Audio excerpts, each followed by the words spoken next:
À Windhoek, à 11 heures précises, 2 lignes d'un décret présidentiel suffisent à faire basculer une matinée ordinaire et à déclencher une onde de choc immédiate. En quelques minutes, l'uranium recule de 3,2%, tandis que Londres, Pékin et Johannesburg recalculent leurs expositions, comme si un siècle d'équilibre venait d'être fissuré par un geste sec. Et vous, face à ce mouvement de chiffres, qu'est-ce qui changerait concrètement dans votre quotidien si l'on lit ce signal en miroir avec Ibrahim Traoré au Burkina Faso? Car derrière l'apparente technicité, une question s'ouvre. Qui impose désormais les règles et à quel prix?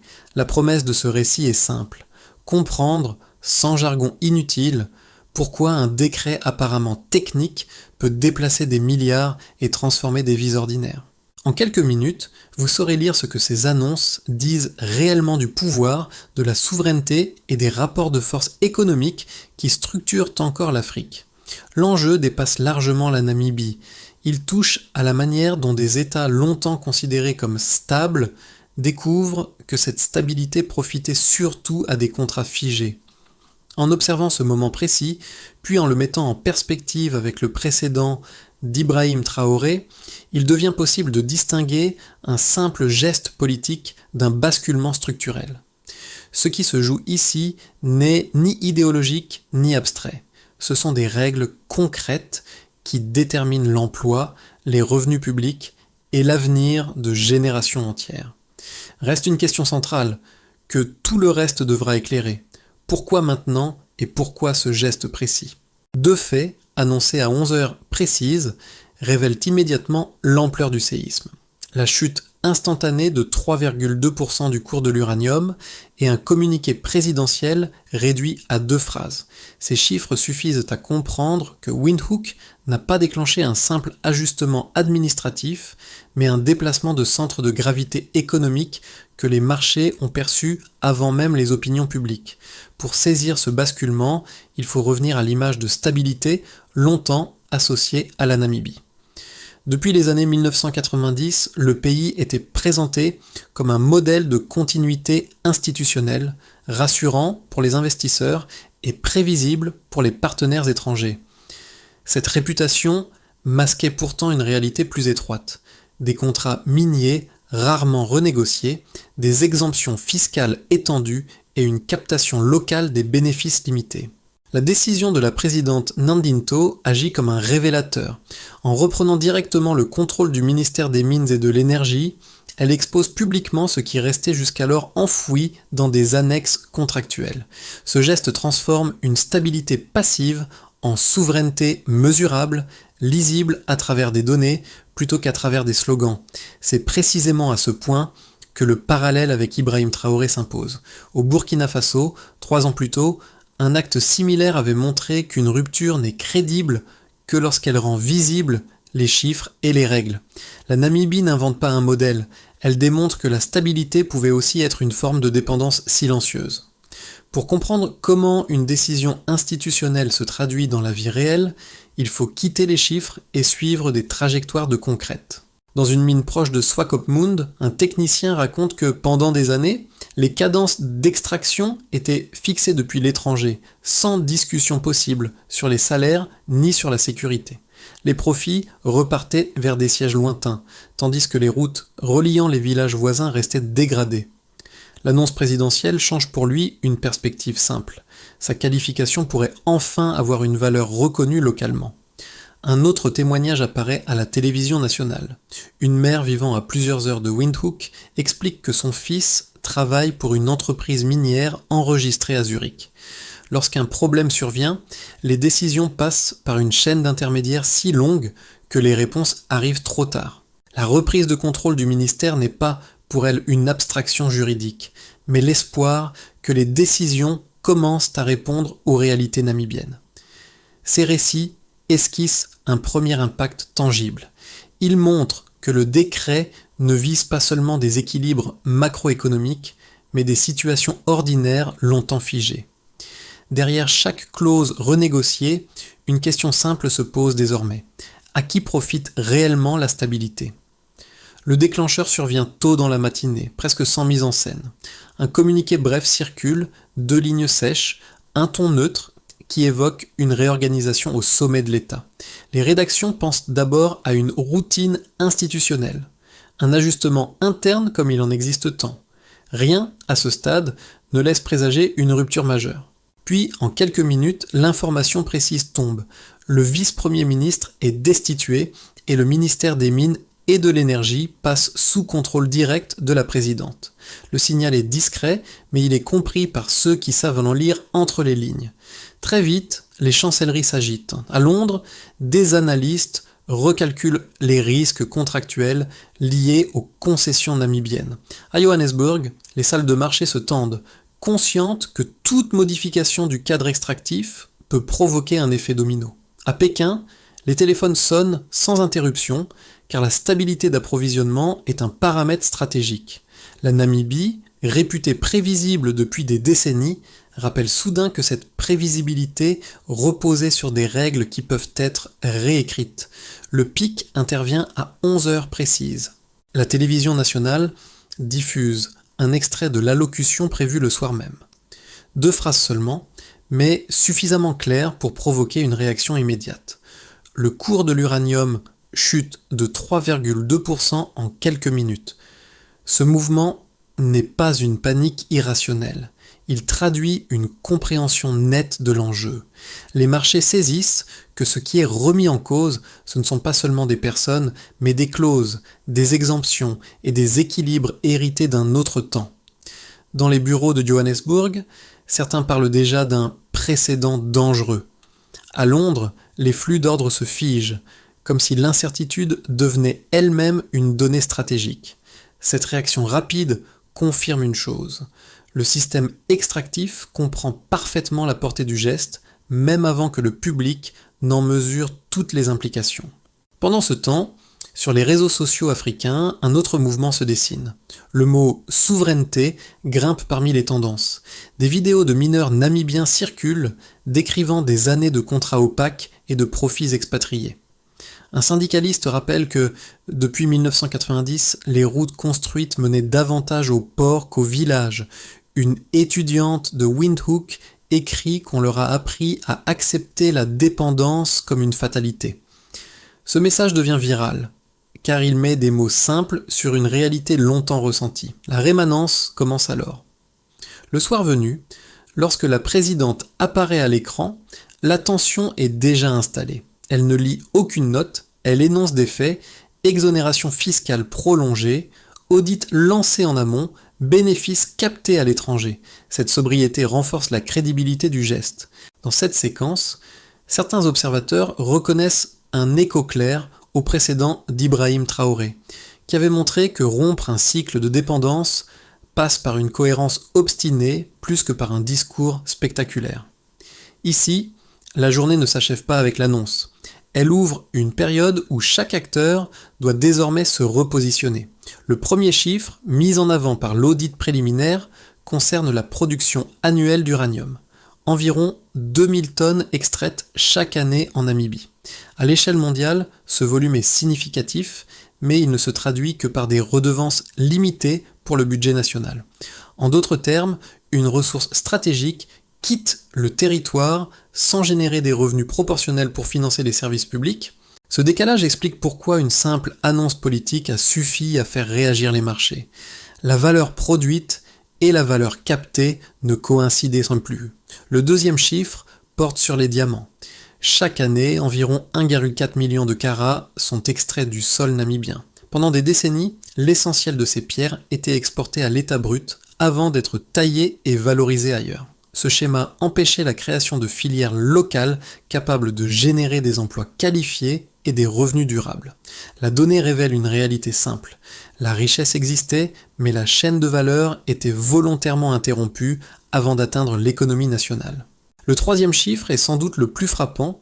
Plus de 40 milliards de dollars ont quitté le territoire entre 1995 et 2024 sous forme de dividendes, d'optimisation fiscale et de contrats défavorables jamais renégociés.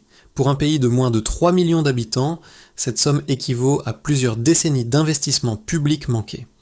Un juriste résume l'impact en une formule concise: Ces montants représentent des écoles non construites, des hôpitaux absents et des infrastructures repoussées à plus tard. Pris séparément, ces chiffres peuvent sembler techniques. Ensemble, ils composent un diagnostic clair. La Namibie n'était pas pauvre en ressources, mais pauvre en capacité de négociation et de contrôle. C'est cette lecture combinée qui transforme un décret en acte structurant. Il ne s'agit plus d'affirmer une souveraineté abstraite, mais de corriger des écarts mesurables entre production et bénéfices réels. La présidente Nandinto insiste sur un point précis: récupérer même 15% de revenus supplémentaires sur l'ensemble du secteur minier pourrait modifier sensiblement plusieurs indicateurs sociaux. Une telle hausse permettrait de réduire le chômage des jeunes, d'augmenter les budgets éducatifs et de financer des infrastructures longtemps différées. Le chiffre n'est pas présenté comme une promesse, mais comme un ordre de grandeur destiné à rendre le débat vérifiable. Cette approche par la donnée rappelle un précédent régional. Lorsque Ibrahim Traoré avait imposé une relecture complète des accords aurifères au Burkina Faso, il avait lui aussi mis en avant des écarts chiffrés pour justifier la réforme. Dans les deux cas, la logique est identique: rendre visibles les déséquilibres afin que les choix politiques puissent être évalués, comparés et contestés sur des bases factuelles. La conséquence immédiate de cette transparence est un changement de posture collective.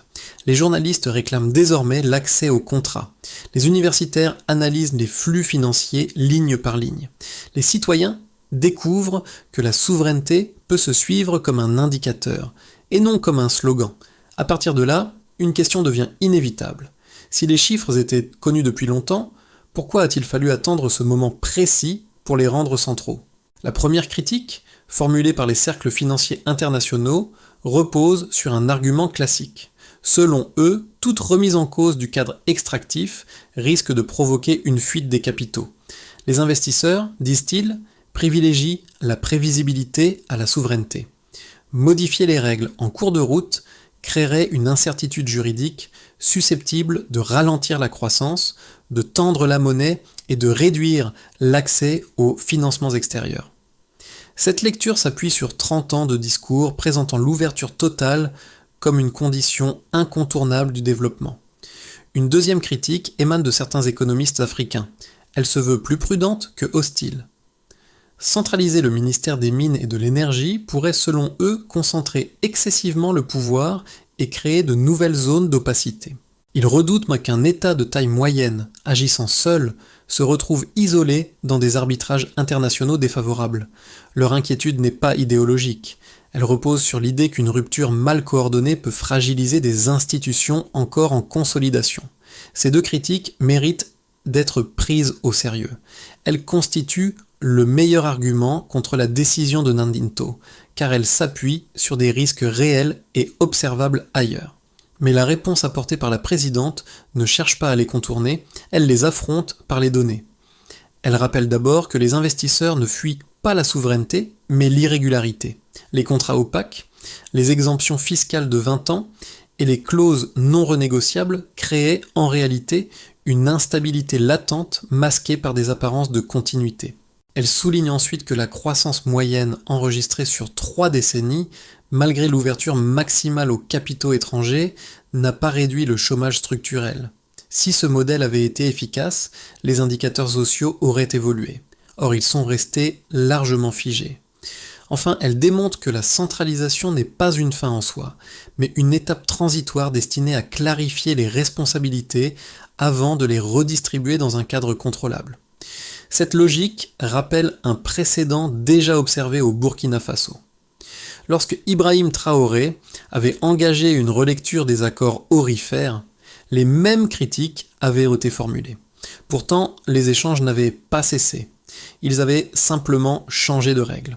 Le cœur du Stillman est là. La souveraineté n'est pas une prise de risque aveugle, mais une correction rationnelle d'un modèle qui ne produisait plus les résultats mola promis. Ce détail, passé inaperçu dans les premières heures, change pourtant la nature même de la décision.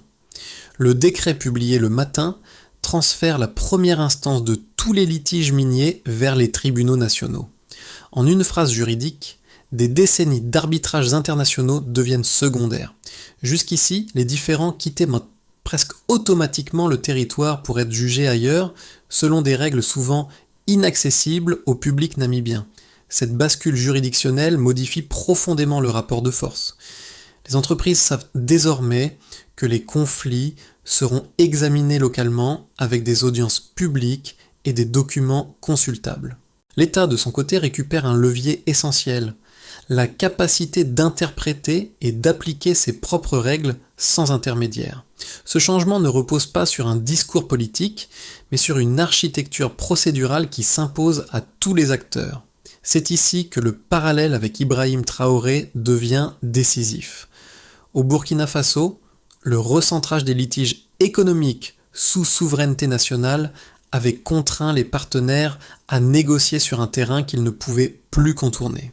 La Namibie emprunte une voie différente, strictement juridique, mais poursuit la même logique, rendre la souveraineté opérationnelle, non symbolique. Le midpoint du récit se révèle alors clairement. Il ne s'agit plus de convaincre les marchés ou l'opinion, mais d'installer un cadre dont les effets se déploieront mécaniquement.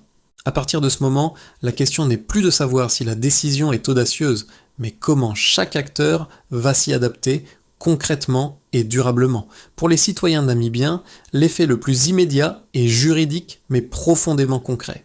Dans les villages miniers, les habitants comprennent que leurs plaintes ne quitteront plus le pays pour être traitées dans des tribunaux lointains. Les mineurs, longtemps habitués à voir leurs litiges jugés à Londres ou à Zurich, savent désormais que les audiences auront lieu sur leur sol, dans une langue et un cadre accessibles.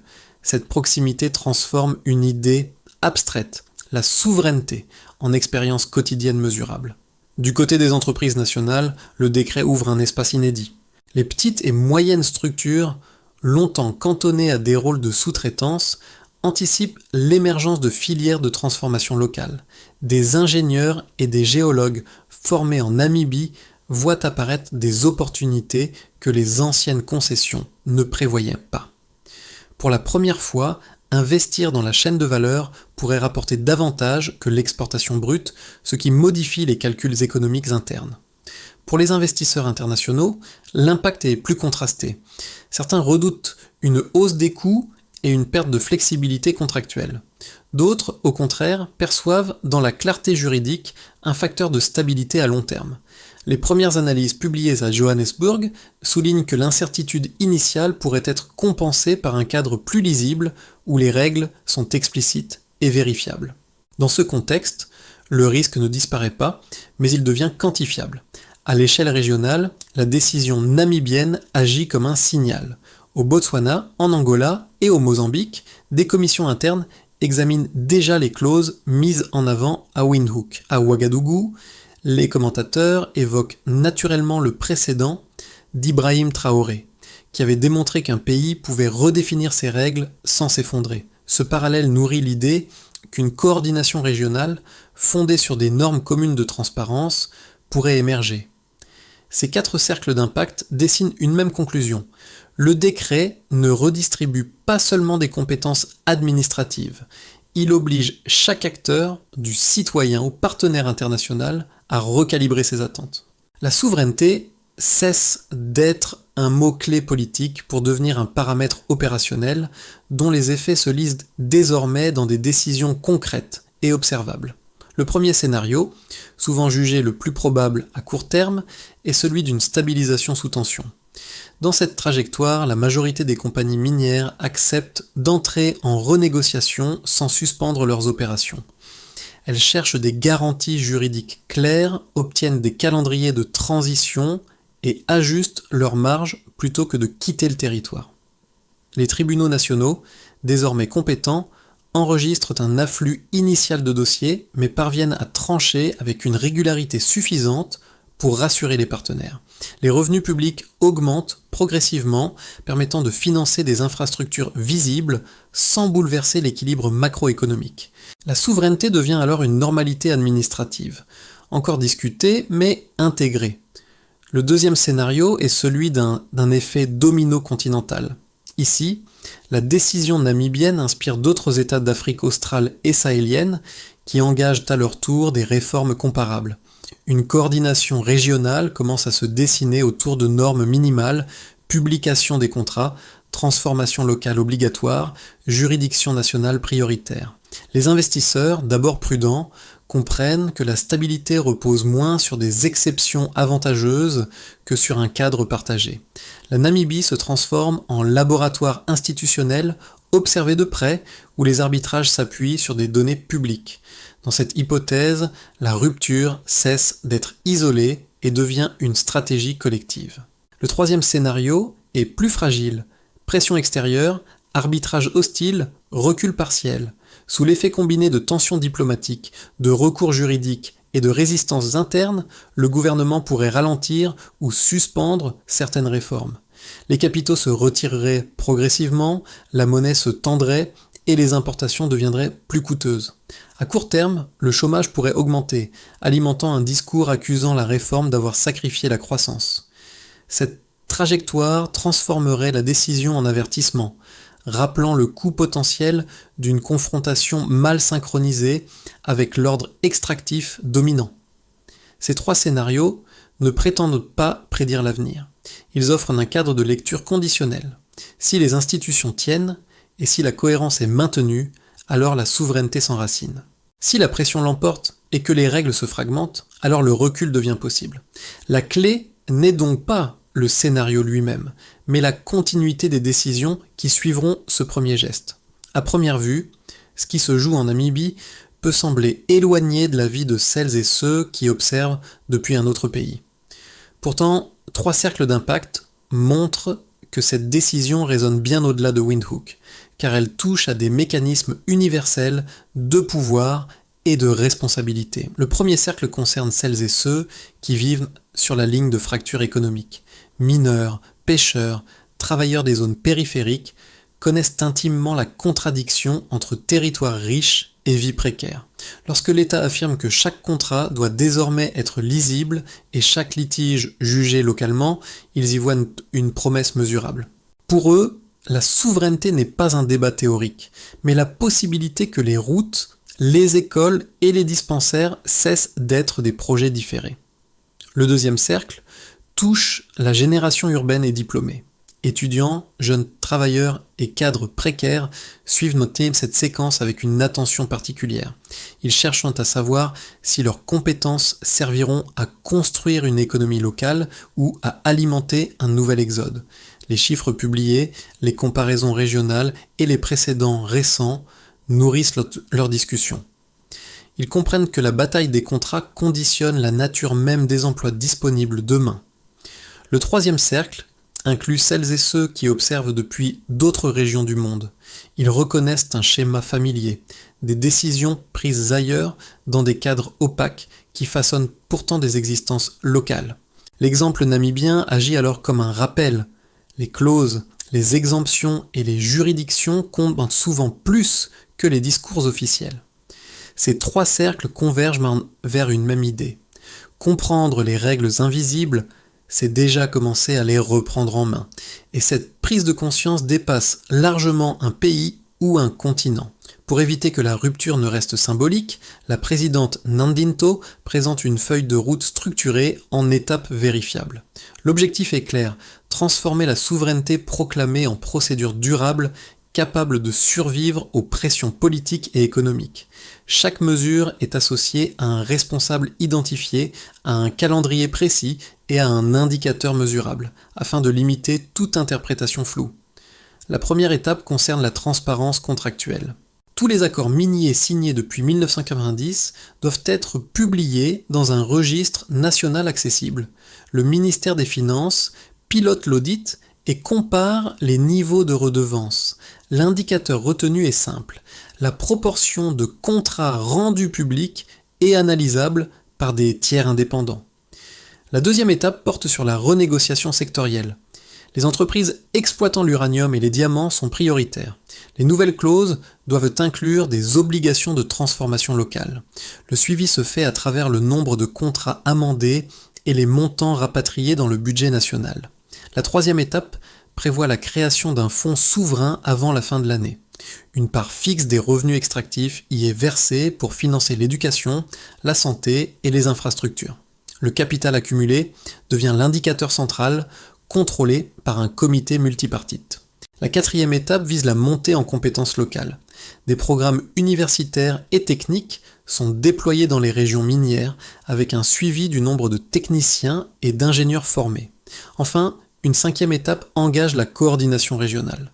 Des plateformes communes de négociation sont proposées aux pays voisins. Cette méthode rappelle celle observée au Burkina Faso sous Ibrahim Traoré. Faire de la souveraineté une suite d'actes cohérents plutôt qu'un slogan ponctuel. À ce stade, la curiosité initiale trouve sa réponse. La décision ne cherche pas l'effet immédiat, mais l'ancrage institutionnel. Tout dépendra désormais de la capacité à maintenir cette cohérence dans le temps. Lorsque l'on repense à la journée qui a tout déclenché, l'image la plus persistante n'est ni celle des marchés, ni celle des chiffres. C'est celle, plus discrète, de cette mère évoquée plus tôt, racontant que son fils travaillait pour une entreprise dont le siège se trouvait à Zurich, espérant qu'une décision prise à Windhoek puisse enfin compter pour lui. Cette scène ordinaire devient le fil conducteur du récit namibien, car elle rappelle que derrière chaque décret se cachent des attentes patientes et des vies suspendues. Ce fil humain donne sa profondeur aux gestes politiques. Il montre que la souveraineté n'est pas seulement une affaire de clause ou de juridiction, mais une tentative de reconnecter des décisions abstraites avec des réalités quotidiennes longtemps ignorées. À travers ce regard, la réforme cesse d'être un événement spectaculaire pour devenir une responsabilité continue. À des milliers de kilomètres, un autre souvenir revient dans les conversations africaines, celui d'Ibrahim Traoré au Burkina Faso, dont l'audace avait prouvé qu'un acte répété, cohérent et assumé pouvait transformer une rupture en trajectoire. Le parallèle n'est pas une comparaison mécanique, mais un miroir. Dans les deux cas, il s'agit de nommer ce qui avait été dissimulé et de tenir là où d'autres avaient cédé. Une phrase demeure alors simple et tenace. La dignité n'est jamais négociable. Elle résume l'émotion sous-jacente de ce moment et explique pourquoi ce récit continue de résonner bien au-delà de la Namibie. Lorsque l'écran s'apprête à s'éteindre, il ne reste pas un mot d'ordre, mais une invitation à regarder autrement les décisions publiques. Ce qui s'est joué en Namibie rappelle que les clauses, les chiffres et les juridictions ne sont jamais neutres. Ils façonnent des trajectoires individuelles bien plus sûrement que les discours solennels. Comprendre ces mécanismes, c'est déjà refuser que l'avenir soit négocié sans regard citoyen. Ce récit ne demande pas d'adhésion, encore moins de célébration. Il propose un cadre de vigilance. Suivre ces évolutions, comparer les données, interroger les choix opérés ailleurs, permet de reconnaître plutôt les signaux faibles, là où d'autres ne voient qu'une annonce technique. L'exemple namibien, mis en miroir avec des précédents comme celui d'Ibrahim Traoré, montre qu'une décision devient décisive lorsqu'elle est lue, discutée et évaluée publiquement. Participer à cette conversation, c'est prolonger l'analyse au-delà d'une vidéo ou d'un article. C'est accepter que la transparence se construise aussi par les questions posées et les débats ouverts. Avant de refermer cette page, une interrogation demeure, volontairement ouverte. Dans votre propre contexte, quels chiffres et quelles règles mériteraient d'être examinés de plus près ?